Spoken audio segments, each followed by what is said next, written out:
সারদা পাঠশালার তরফ থেকে প্রত্যেক ছাত্রছাত্রীকে জানাই আন্তরিক অভিনন্দন।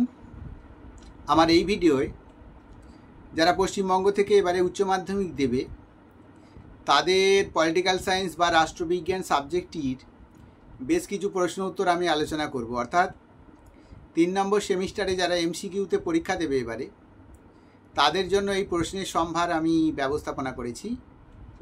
মূলত তোমরা বলতে পারো কোনো টেস্ট পেপার থেকে প্রশ্নগুলোকে দেখে আমি উত্তরগুলো তোমাদের জন্য সলভ করেছি। এইভাবে তোমাদের প্রশ্ন উত্তর করতে পারলে একটা সুবিধা পাবে, সেটা হচ্ছে যে নানান প্রশ্ন অর্থাৎ চ্যাপ্টার ধরে নয়, বিভিন্ন চ্যাপ্টার থেকে মিক্সিং করে যখন তোমরা প্রশ্নগুলো অভ্যাস করবে সেগুলো কিন্তু তোমাদের স্মৃতিতে বেশি করে সঞ্চিত থাকবে বলে আমার মনে হয়েছে। যাই হোক, আমি এখন প্রশ্ন উত্তরের মধ্যে চলে আসছি, তোমরা একটু খেয়াল করবার চেষ্টা করো। প্রথম প্রশ্ন হচ্ছে, ঠান্ডা লড়াই শব্দটি কে প্রথম ব্যবহার করেন? ঠান্ডা লড়াই শব্দটি প্রথম ব্যবহার করেছিলেন ওয়াল্টার লিপম্যান। পরের প্রশ্ন হচ্ছে, সোভিয়েত ইউনিয়নের পতন ঘটেছিল কবে? সোভিয়েত ইউনিয়নের পতন ঘটেছিল 1991 সালে। পরের প্রশ্ন হচ্ছে, IMF এর সদর দপ্তর কোথায়? এখন তোমরা তো জানো যে অন্যান্য সাবজেক্টে যখন আমি প্রশ্ন উত্তরগুলো আলোচনা করছি অন্য ভিডিওতে, তোমরা যারা দেখেছো নিশ্চয়ই জানো আমি কিন্তু যদি 30টা প্রশ্নের উত্তর আলোচনা করি, তোমরা ভালো করে শুনলে ওখানে 90টা প্রশ্ন অর্থাৎ 3 গুণ প্রশ্নের উত্তর তোমাদের তৈরি হয়ে যাবে।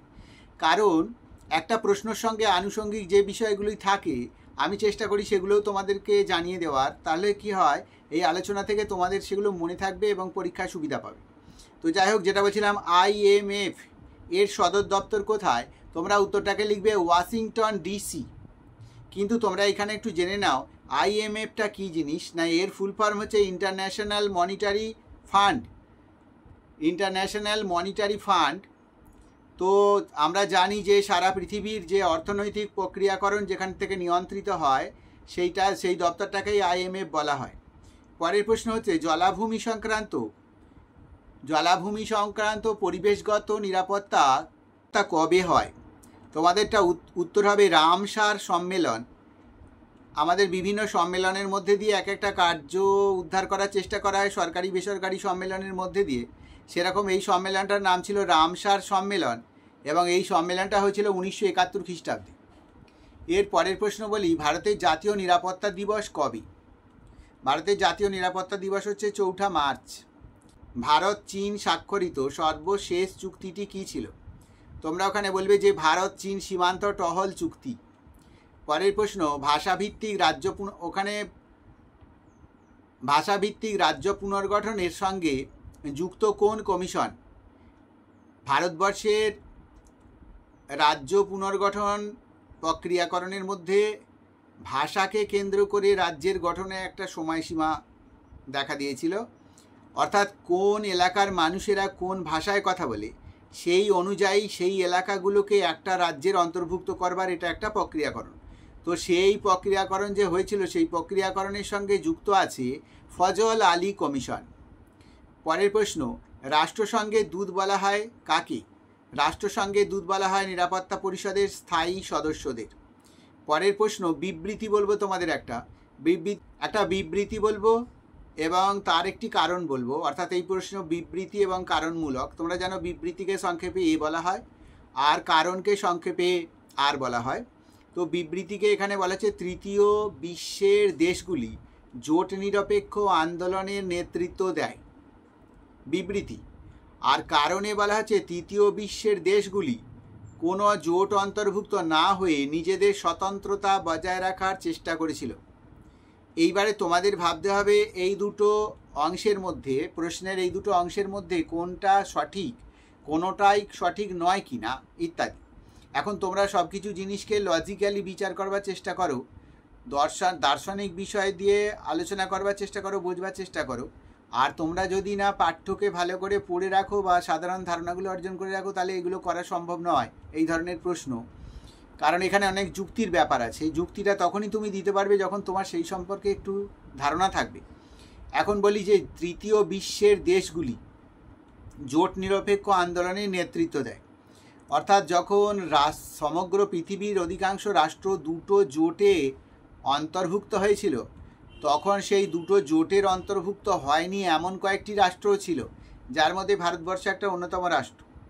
তো তারা বলেছিল যে আমরা কোনো দলে বা কোনো সম্প্রদায়ের সঙ্গে সঙ্ঘবদ্ধ হব না, আমরা আমাদের মতো নিজেদের মতো করে থাকব। এটাই জোট নিরপেক্ষ আন্দোলন। তো প্রথমে যে বিবৃতিটা রয়েছে সেটা ঠিক, তারপরে কারণ যেটা রয়েছে তৃতীয় বিশ্বের দেশগুলি কোনো জোট অন্তর্ভুক্ত না হয়ে নিজেদের স্বাতন্ত্রতা বজায় রাখার চেষ্টা করেছিল, এগুলোও ঠিক। সুতরাং আমরা এই কথা বলতে পারি যে এ এবং আর উভয়েই সঠিক, এবং আর হলো এর সঠিক ব্যাখ্যা। এই অপশানটা যেখানে যদি থাকে ওখানে এইরকমভাবে, তাহলে আমরা এই প্রশ্নগুলোর উত্তর দেওয়া কিন্তু বেশি সমস্যার। কারণ তোমরা দেখবে যে একটা উত্তর দেওয়ার জন্য এমসিকিউ দেওয়া রয়েছে যে প্রশ্নগুলোয়, অর্থাৎ সরল উত্তর যেগুলো করতে হয় সেগুলো কিন্তু খুব একটা সমস্যা নয়, বেশি মাথা খাটাবার ব্যাপার নেই। যার জানা আছে সে বলবে হ্যাঁ, যার জানা নেই সে একটুখানি অসুবিধায় পড়বে। কিন্তু এই প্রশ্নগুলো জানা অজানা সকলকেই একটুখানি মানসিকতাকে স্থির করে খুব দৃঢ় চিন্তা ভাবনা করে সঠিক উত্তরটাকে বেছে নিলে তবেই কিন্তু এই নাম্বারগুলো আসা সম্ভব হবে। পরের প্রশ্ন বলি, পটসডাম সম্মেলন কবে হয়? পটসডাম সম্মেলন হয়েছিল 1945 খ্রিস্টাব্দে। পরের প্রশ্ন, জোট নিরপেক্ষ আন্দোলনের জনক কাকে বলা হয়? জওহরলাল নেহেরুকে বলা হয়। পরের প্রশ্ন, বার্লিন ছিল বা করে কারা? বার্লিন অবরোধ করেছিল কারা? আমাদের বলতে হবে বার্লিন অবরোধ করেছিল সোভিয়েত ইউনিয়ন।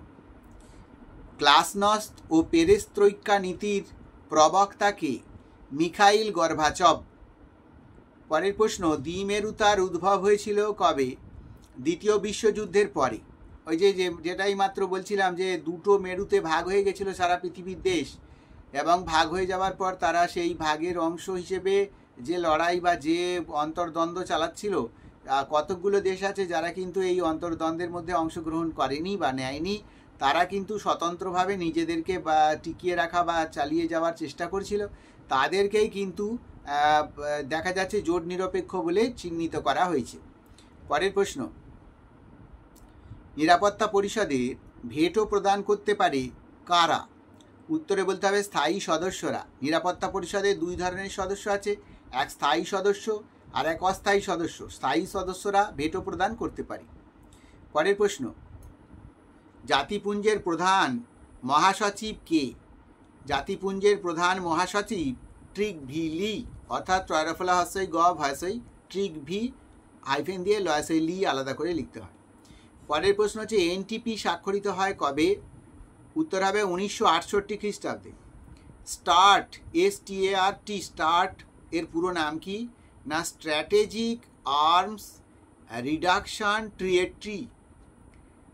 স্ক্রিনে তোমরা দেখতে পাবে, নামটা দেখতে পাচ্ছ নিশ্চয়ই, তো ফলে তোমাদের এটাকে দেখে একটু বুঝে নেবে। কার মতে দারিদ্র প্রকৃতির নয়, এটি মানব সৃষ্ট। এই কথাটি বলেছিলেন নেলসন ম্যান্ডেলা। দারিদ্র প্রকৃতির নয়, মানে প্রকৃতি আমাদের দারিদ্রতা দেয়নি, দারিদ্রতা দিয়েছে মানুষ। পরের প্রশ্ন, ভারতের লৌহ মানব কাকে বলা হয়? তোমরা এটা বোধহয় অধিকাংশ জনই জানো, সর্দার বল্লভভাই প্যাটেলকে। তারপরের প্রশ্ন হচ্ছে দ্বিজাতি তত্ত্বের জনককে? মোহাম্মদ আলী জিন্না। তারপরের প্রশ্ন হচ্ছে রাজ্য পুনর্গঠন কমিশন তৈরি হয় কবে? 1953 খ্রিস্টাব্দে। তারপরের প্রশ্ন হচ্ছে ধর্মীয় ও সংখ্যাগরিষ্ঠতার ভিত্তিতে বিভক্ত হয়েছিল কোন রাজ্য? এখানে বলতে হবে বাংলা ও পাঞ্জাব। ধর্ম এবং সংখ্যাগরিষ্ঠতার ভিত্তিতে মানে কোথায় বেশি জন মানুষ আছে সেই বিচার বিবেচনা বা গণনা করে ভাগ করা হয়েছিল যেটাকে বাংলা এবং বিহারকে, বাংলা এবং পাঞ্জাবকে।